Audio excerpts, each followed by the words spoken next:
Hello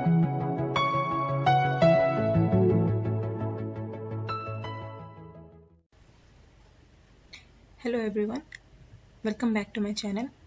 In today's video, I'll be giving a brief introduction on fluids and electrolytes. So I'll be giving a basic introduction of basic concept of fluids and electrolytes and intravenous fluids. So before we move to intravenous fluids or other basic concepts, we must know that what is the volume of distribution of water is in a normal body, in a normal adult body. On an average, what is the volume of distribution of water is? So in case of male it is 60%, and in case of female it is 50% of total body weight. So total body water is further divided into two basic compartments, that is ECF and ICF. ECF comprises of 1/3 of total body water and ICF comprises of 2/3 of total body water. मतलब जो total body water है हमारा वो on an average एक adult male में 60% रहता है और female में 50%. Female में 50% क्यों रहता है? Because there is presence of more adipose tissue or fats in case of females. तो ये जो बॉडी वाटर है 60%, ये 60% का भी 1/3 जो है वो एक्स्ट्रा सेलुलर फ्लूइड में रहता है, मतलब सेल के बाहर रहता है, और 2/3 पार्ट जो है वो ICF में रहता है, इंट्रासेलुलर फ्लूइड में रहता है. सो बॉडी फ्लूइड ऑफ अगर हम देखें 70 kg adult man, so total volume अगर हम 70 kg का 60% देखें तो it would become 42 litre. Out of 42 litre ECF में कितना आएगा? ECF में it would be 14 litre and ICF में it will be 28 litres. ECF जो है एक्स्ट्रा सेलुलर फ्लूइड सेल के बाहर फर्दर डिवाइडेड है इंट्रावैस्कुलर में और एक्स्ट्रावैस्कुलर में. तो इंट्रावैस्कुलर फ्लूइड मतलब प्लाज्मा आएगा, वो है approximately 3 to 3.5 litre and extravascular fluid that is approximately 11 litres. ये एक्स्ट्रावैस्कुलर फ्लूइड ये अगेन डिवाइडेड है इंटरस्टिशियल और ट्रांससेलुलर फ्लूइड में. इंटरस्टिशियल कंपार्टमेंट में 10.5 लीटर और 10 लीटर अप्रॉक्सीमेटली रहता है और ट्रांससेलुलर फ्लूइड रहता है हमारा 0.5 litre approximately. So this is an approximate amount of body fluid of a 70 kg adult man. Basic terms and units क्या क्या है? मिलीमोल. मिलीमोल क्या होता है? Number of particles per unit volume, मतलब पर यूनिट वॉल्यूम में कितने number of particles है, that is known as millimoles. Equivalence या मिली इक्विवेलेंट ये क्या होता है? इक्विवेलेंट और milli equivalent is number of electrical charges पर यूनिट वॉल्यूम. ऑस्मोल्स और मिली ऑस्मोल्स ये क्या होता है?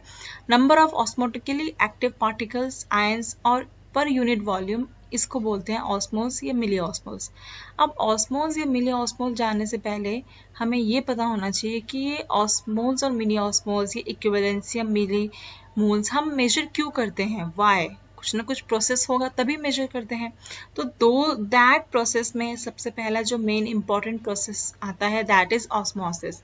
ऑस्मोसिस क्या है? It is defined as movement of water through a semi-permeable membrane from higher concentration to lower concentration region. मतलब वाटर का मूवमेंट एक सेमी परमेबल मेम्ब्रेन से होना हायर कंसंट्रेशन से लोअर कंसंट्रेशन में, उसको बोलते हैं ऑस्मोसिस. और ऑस्मोसिस होने के लिए कुछ ना कुछ प्रेशर चाहिए होगा, तो उस प्रेशर को बोला जाता है ऑस्मोटिक प्रेशर. तो ये जो ऑस्मोटिक प्रेशर है ये क्या कहलाता है? ये ऑस्मोटिक प्रेशर डिफाइन करते हैं हम लोग minimum pressure which needs to be applied to a solution to prevent inward flow of solvent across the semi permeable membrane. तो इनवर्ड फ्लो सॉल्वेंट का, जो सॉल्वेंट है, not solute, I am talking about solvent, solvent का inward flow को prevent करने के लिए जितना प्रेशर उसको लगाना पड़ता है, मिनिमम प्रेशर लगाना पड़ता है across the semi permeable membrane, that is known as osmotic pressure. अब अगर हम बात करें वाटर बैलेंस की, तो उसके लिए हमें पता होना चाहिए कि डेली आउटपुट कितना होता है, क्योंकि डेली आउटपुट जितना होगा उसी के अकॉर्डिंग हमारा बॉडी का डेली इनपुट भी होना चाहिए. So daily output through urine और किडनीज जो रहता है वो 1200 to 1500 ml अप्रोक्सीमेटली रहता है. स्टूल से 200 ml, लंग से 500 ml, स्किन से 300 ml, तो total it is approximately 2.5 litres. And input भी अगर हम देखें तो वाटर का अप्रॉक्सीमेटली हमारा 1 से 1.5 लीटर रहना ही चाहिए।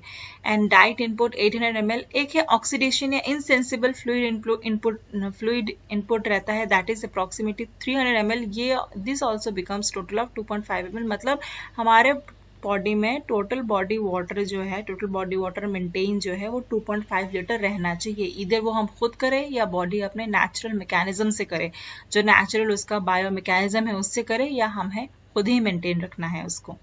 बायो मैकेनिज्म मेंटेन रखता है, लेकिन अगर हम खुद उसको मेंटेन नहीं रखते हैं तो वो मैकेनिज्म जो काम करता है उसके बारे में मैं अपने नेक्स्ट वीडियो में और एक्सप्लेन करके बताऊंगी।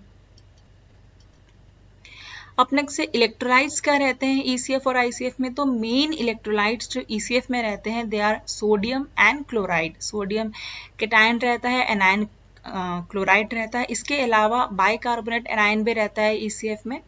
ICF में जो मेन रहता है वो हमारा पोटेशियम रहता है और मैग्नीशियम रहता है।